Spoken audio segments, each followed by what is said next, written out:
Sheri Monfombi, Sheri Monfombi. It's a pleasure to be here with you. Thanks for coming. Welcome to Sitges. We are very, very happy for that. Thank you for having Thank you very much. And congratulations for all everything you do. Right on. Thank you.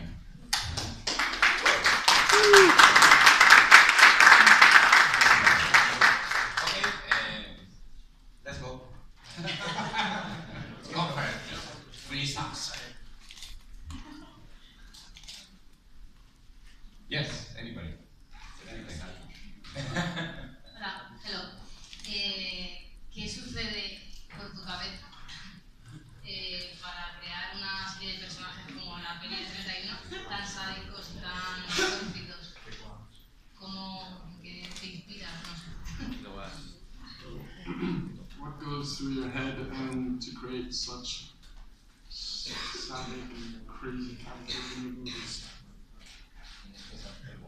Yeah, good question.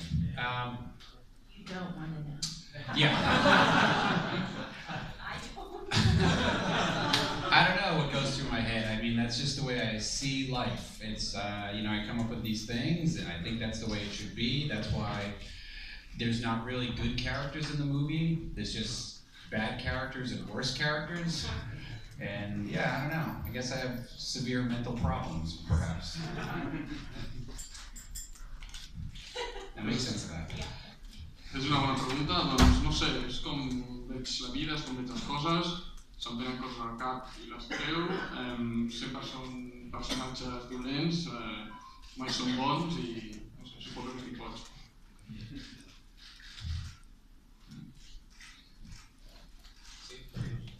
Pensando en 31, gracias. Pensando en 31 especialmente, pero también en toda su obra, me gustaría que me comentara 3 nombres propios y qué relación tienen con, sobre todo con 31. El Conde Zaroff de The Most Dangerous Game, el Marqués de Sade y el pensamiento de Anton LaVey.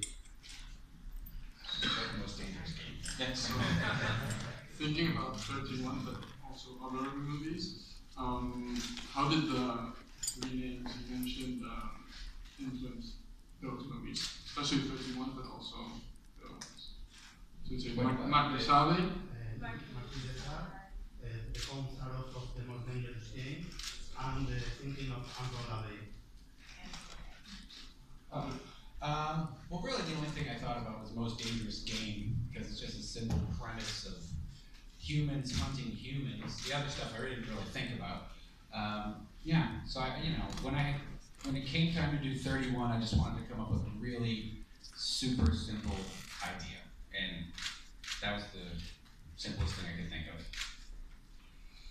Doncs la veritat és l'únic que vaig pensar és que volia fer un joc així perillós i d'humans caçant a altres humans, i quan vaig fer 31 només volia fer una idea simple que és això.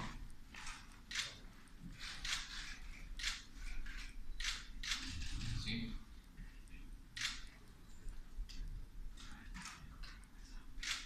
And done. Thank you. Yes, okay. See? A question for both of you.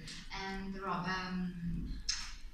can you tell me about your female characters in this last movie and then the difference between this movie and the others? And Sheri, what do you think about your female characters, the characters you played? Sure. I mean, with all the movies, I always try to have strong female characters in there. You know, they're always either the villains sometimes or they're the heroes. I try to mix it up so it's not always like some young, strong guy as the hero, because I find that very boring, and that doesn't really interest me in any way. That's why, just, you know, in every movie there's been with either Devil's Rejects or Halloween or 31 or even Lords of Salem is very much almost all women. The men are complete victims through the whole thing. I just find it more interesting, and yeah. And Sheri can answer. I just feel very lucky because Rob writes great characters for me, and we, you know, develop them and work on them before we actually film. We have a modicum of time to work on them, but every character is different and every project is a challenge.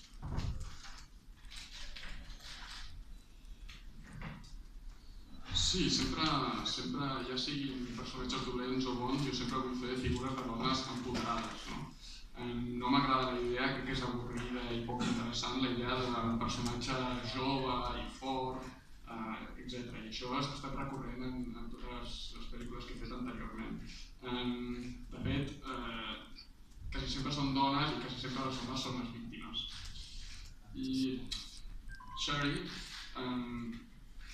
la veritat és que tinc sort de que tot el que escriu Rob i tots els personatges que em crea són fantàstics per mi, però també la veritat és que tenim temps per treballar en ells i és un procés en el qual treballem amb temps i cada projecte és un repte nou per fer.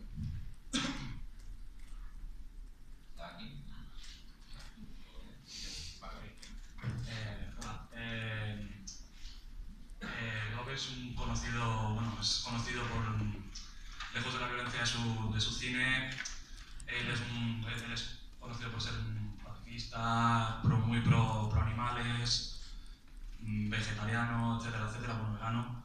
Entonces me interesa mucho la forma en que yo creo que él ve el cine como una vía de escape de toda esa violencia que él intenta echar de su vida, y me interesaba saber si realmente es así. O sea, sí.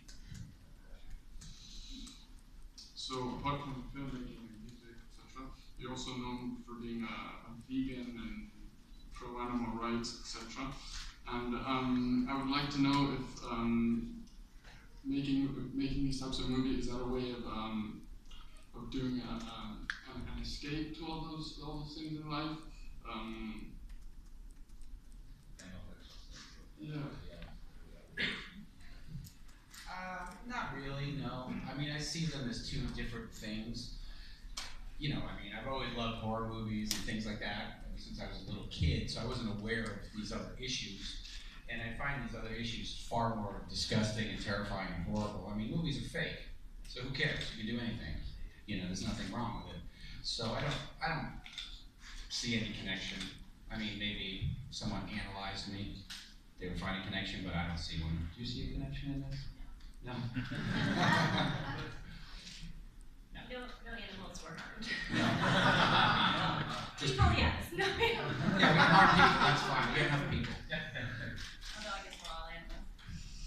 Doncs realment no, jo crec que són coses diferents, no? A mi m'encanta el terror, m'encantava ja de petit, abans que fos conscient de tots els temes socials. I tots aquests temes en realitat són molt pitjors, no? En el fons una pel·li és fals i és molt pitjor que aquestes problemàtiques. I jo crec que no hi ha una relació.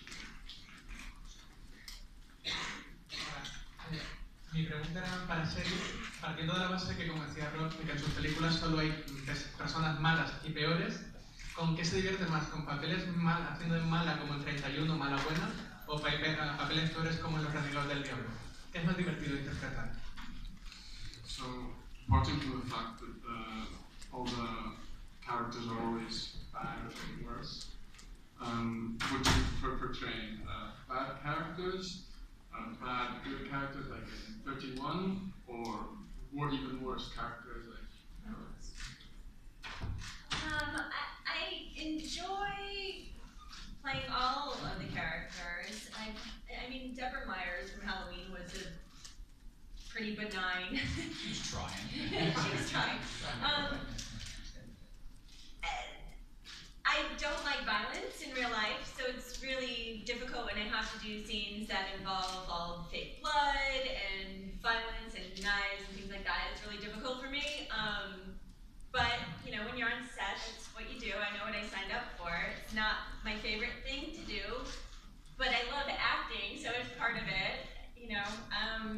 I think it would be kind of weird if I did like stabbing and shooting and, you know, hitting people with baseball bats. That was would be weird, yes. That would be weird. Yes, and I concur. La veritat és que m'ho passo bé. La veritat és que m'ho passo bé fent tots els rols, no? Per exemple, el rol de Debra a Halloween, en realitat era una figura bastant benigna. Però en realitat a mi no m'agrada la violència ni la sang en general, no? I llavors per mi, per fer aquests rols, és un repte. És a dir, és el que faig perquè és la meva feina, m'ho passo bé i m'encanta fer d'actriu, però no es passa especialment bé fent escenes de sang, de violència, etc. Entenc quin tipus de persona seria si m'agradés això, no? Sí, Borja. Hola, quería preguntar, 31, la has producido mediante crowdfunding, así que cada vez está más complicado que este tipo de cine se pueda producir por cauces mínimamente comerciales, ¿no? Y una segunda pregunta es cómo ha vivido este momento cercano en el que John Carpenter habló mal del remake, aunque luego hicieron las paces, pero bueno, a mí por ejemplo el remake me parece muy interesante y que aporta una parte muy interesante. Y bueno, ¿cómo ha vivido ese momento en el que un tío como Carpenter, que es un ídolo supongo para rock, pues cómo ha sentido eso? So, a couple of questions. Yeah, first is about 31 that is being produced. Can you comment a bit about, since it's being produced with crowdfunding, and it's always more complex nowadays to have commercial funding, so a bit about that. And the second one is, how do you feel about some people like John Carpenter that didn't speak very well of the remake, given the fact that he maybe he's an idol? Well, the first part, the crowdfunding, was the first time I ever did this for anything, and it worked out pretty good. I didn't 100% crowdfund the film. I would have if I could have, but it just wasn't possible. So the money that I did raise crowdfunding, I used for editing and music and things at the end, post-production. So that worked out really well. Because you're right, it is, these days it's very hard to get appropriate funding for certain types of movies. You know, the movies I've made in the past, like say The Devil's Rejects, it would be impossible to get a studio to put up that amount of money to make that movie now. They just would never do it. So crowdfunding sort of became a necessary thing to do. As far as John Carpenter, I never talked to him about what he thought about the movie. I mean, I guess if someone remade my movie, I would feel weird about it, so that's fine. You know, I like John, he's cool. You know, he's always been super nice to me. So, yeah, it's all good. Doncs sobre la primera pregunta, sí, és la primera vegada que faig amb crowdfunding, tot i que no és un 100% de finançament crowdfunding. Ho he fet servir sobretot per edició, música i tot una mica de postproducció. La veritat és que ara és difícil buscar un finançament apropiat.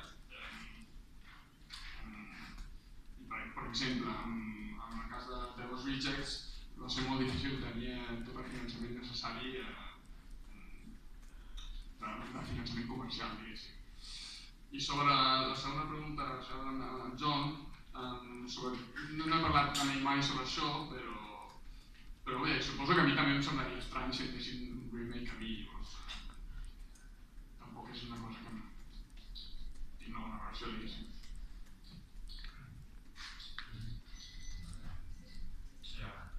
Hola, podemos decir que tienes un cine o un estilo de cine de terror que es identificable con el sello personal en cuanto tanto por estética como por temática. Me gustaría saber cuáles han sido tus referentes como director a lo largo de tu carrera.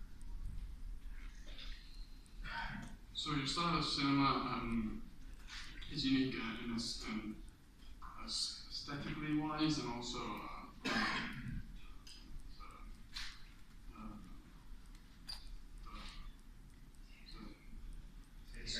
sí, estética y temática, the aesthetics and the things you're trying to portray, the subject of the movie, etc. And I want to know a bit about what are your influences, your references towards this to create your own style in these two senses. Well, I guess, I mean, everything that really influenced me as a person happened, you know, when you're a teenager. So that would have been in the, you know, mid-70s. So as far as music and fashion and the style of movies, it's everything that took place in the 70s really is what influences me just as a person. And the type of movies I was really influenced by were more like, I don't know what you call them now, but they were just considered cult movies. Most of them were movies most people never saw in a grand scale before DVD and home video. Movies like Faster Pussycat Kill Kill, Ilsa She-Wolf for the SS, Dawn of the Dead. It was always sort of what people call grindhouse movies that I liked the most. So that's the type of aesthetic that I had developed over the years. Those type of movies. I don't really try to make movies that I think will make everybody happy. I know that some people love them and some people don't, and that's kind of that's good. I always like that idea. Bé, com a persona em vaig influenciar quan era adolescent, no? Als anys 60, mitjans dels 60. Tot el que té a veure amb la música, les pel·lícules, la roba, és una mica les meves influències, no? I després el tipus de pel·lícules, així una mica més concretament, que influenciaven era el que s'anomenen les pel·lícules de culte. Són pel·lícules que ningú veia a gran escala, i una mica l'estètica que s'anomena les grindhouse movies, que és una mica que m'ha influenciat. I després, clar, jo tampoc puc fer les meves pel·lícules amb el tipus de pel·lícules que faig, tampoc puc acontentar una mica a tothom, no? Hi ha gent que li agrada, hi ha gent que no li agrada, i a mi ja m'està bé així. Hi, Rob. Sheri. La meva pregunta es, bueno, yo no he visto 31, pero personalmente el póster, la estética del póster me recuerda bastante a la estética de una película de un director español, que es Alex de la Iglesia, que es Balada Triste de Trompeta, en la que también aparece un payaso loco y asesino. Entonces quería saber si conocen la obra de Alex de la Iglesia o de algún otro director español de género. Y mi segunda pregunta relacionada es si tiene algún tipo de fobia o algún trauma con los payasos, porque aparecen en varias de sus películas y no son payasos al uso, digamos. So, I haven't seen 31 yet, but I've seen the poster. And the theme of the crazy clown is similar to some of the movies of the Spanish director Alex de la Iglesia. So I would like to know, first of all, if you know Alex de la Iglesia, or do you know any other Spanish directors? Do you know them? Do you like them? And also, as a second question, do you have some special phobia towards clowns? First question was, no, there was nothing from any Spanish directors that influenced the look of the clowns or anything like that. The one clown became Spanish by accident because Pancho, who plays Sickhead, I noticed that he could speak Spanish, and when I asked him to speak Spanish, I thought his acting got better. So I could just do it all in Spanish. But he hasn't seen it yet, so he doesn't know. Well, afterwards, now I know something. And then Sheri can speak Spanish, sort of, so there's some scenes with Sheri and that we did in Spanish. Anyway. And the second half of the question was, do I have a phobia towards clowns? No, I don't. I just think they're kind of disgusting. But I like them. Pues la primera pregunta, no, la veritat és que no tinc influència o massa coneixement de directors espanyols. El fet que un dels pallassos de la pel·lícula, Sitges, parlés en castellà va venir una mica per... no estava previst, diguéssim. Perquè em vaig donar compte que quan actuava i parlava en castellà ho feia millor. Llavors, també el fet que Sheri també parlés castellà i es podia fer aquest joc en el castellà. I sobre si tinc fòbia als pallassos, doncs no. La veritat és que no, simplement crec que és fantàstic.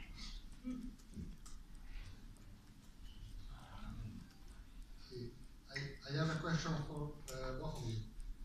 One, I want to ask to you, Rob, if as in all of your movies you make references to the circus, like in 31 there's also Mark McDonald, the character is talking about the Babylon circus.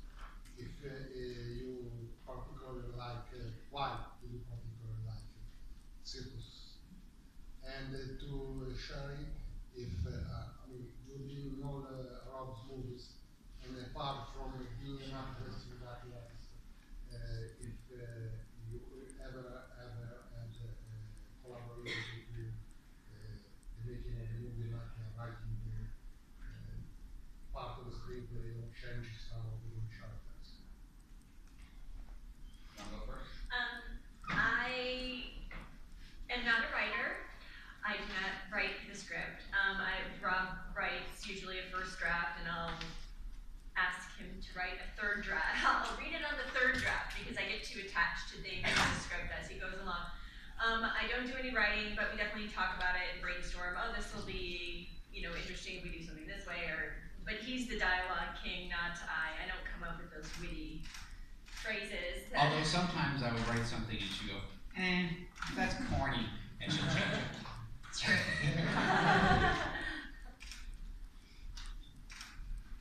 As far as the circus stuff, when I was a kid, that's what my parents did for a living for a while, until about 1977, 78. So I grew up around that. So most of the characters, especially in 31, are sort of based on people that I remember. Even some of the names I stole from people that I remember as a kid. And the things they're talking about are things that actually I remember. I don't know if anyone's seen the movie, but there's one character that's obsessed with the idea of creating this show where a girl turns into a gorilla. Well, that was a real thing, and I remember sitting in that when I was a little kid. This girl would come out in a bikini, get into a cage, and there'd be some light effects, and then a gorilla would be in the cage. I mean, a fake gorilla, obviously, and it would run around the audience. And I thought it was terrifying. I mean, I was like a kid. So these are all things that, are real to me. These are all things that are from my real life. So that's, unfortunately, these are the people I remember as a child. No lives and maniacs.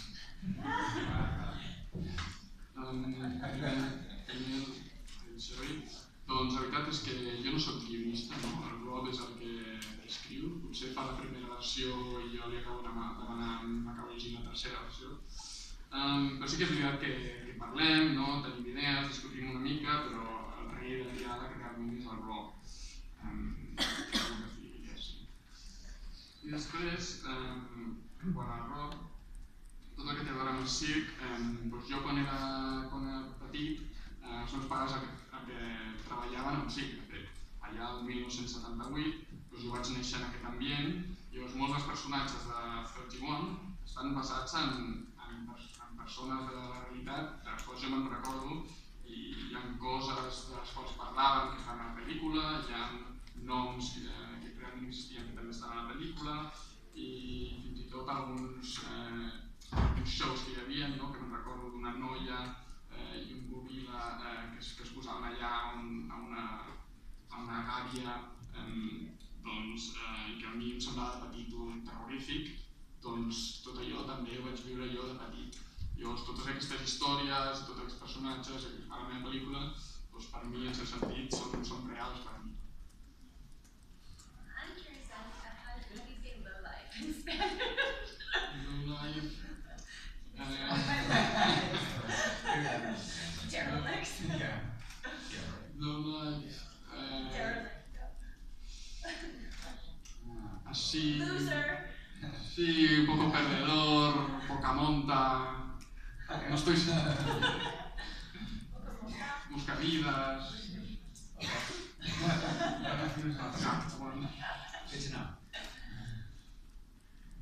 En la película 31 quería saber si primero le había llegado la historia, o sea, si primero había imaginado la historia y luego ya empezó a pensar en los diferentes maníacos, o si el germen fue alguna imagen concreta o algo, y de todos los maníacos que se ven en la película, de todos los que se tienen que ir enfrentando, ¿cuál fue el primero que tuvo claro? ¿Cuál fue el primero que decidió introducir que se tenía que estar? So about the movie 31, so what was first, the story itself, or did you first have ideas of a few maniacs and you wanted to include that into the story, or was the story first the idea and then you came up with all the maniacs? And also, is the first idea of the movie, does that come from a concrete, specific image you had? And also the last one is, which is the kind of maniac was the person that you had the most fear, like the one that you thought, this is the clearest idea I have, maniac? Well, the idea first started about 4 years ago when I would do this Halloween event in California, and we had clowns running around with chainsaws scaring people. And I just thought it was really funny how scared people would get, because, it's fake, they know it's fake, and they're still acting scared. So that was the first thing that I thought, oh, that's pretty funny. And then a couple years later, I was working on another movie, it didn't work out, so I just tried to think of a really simple idea. And I thought, oh, people being basically locked in one area, having to fight against these maniacs. And then that's when I thought, oh yeah, back 4 years ago, this clown thing seemed pretty good, so that I just put it together, those two simple ideas. Was there more of that? Oh, wait, did you have a main character? What's the first scary character? Oh, I think probably Richard Drake's character, Doomhead, was the first character I came up with, I think. And because he was always my favorite, and I always had him in mind for the movie. I always wanted him to play the part. Everybody else kind of came together later. Usually I have certain people that I know are going to be in the movie. I knew I wanted Sheri, and I knew I wanted Jeff Daniel Phillips, and I knew I wanted Meg Foster, and I knew I wanted Richard Brake. So those characters were probably the most concrete in my mind. Bé, doncs la idea va sortir fa uns 4 anys, quan jo feia una mena d'esdeveniments a Halloween on hi havia tot de pallassos amb motosierres, i la veritat és que em va fer gràcia com que tot i que era fals, i evidentment tot era fals, la gent s'espantava, no? Llavors, 2 anys més tard, quan estàvem fent una pel·lícula que no va acabar de funcionar, vaig tenir la idea d'un espai confinat on havíem de lluitar amb tota aquesta mena de monstruos, no? I llavors en aquell moment simplement vaig ajuntar les dues idees i els pallassos i l'espai confinat. I després, així el personatge que sempre he tingut més clar és el Doomhead, que el juga Richard, podríem dir que és el primer, i sempre ho volia així, sempre faig les coses així, diguéssim. I després tenia altres personatges que també tenia clar, com la Sheri, Jeff Phillips, Meg Foster, Malcolm McDowell.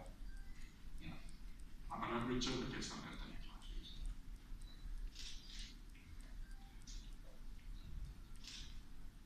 Última pregunta.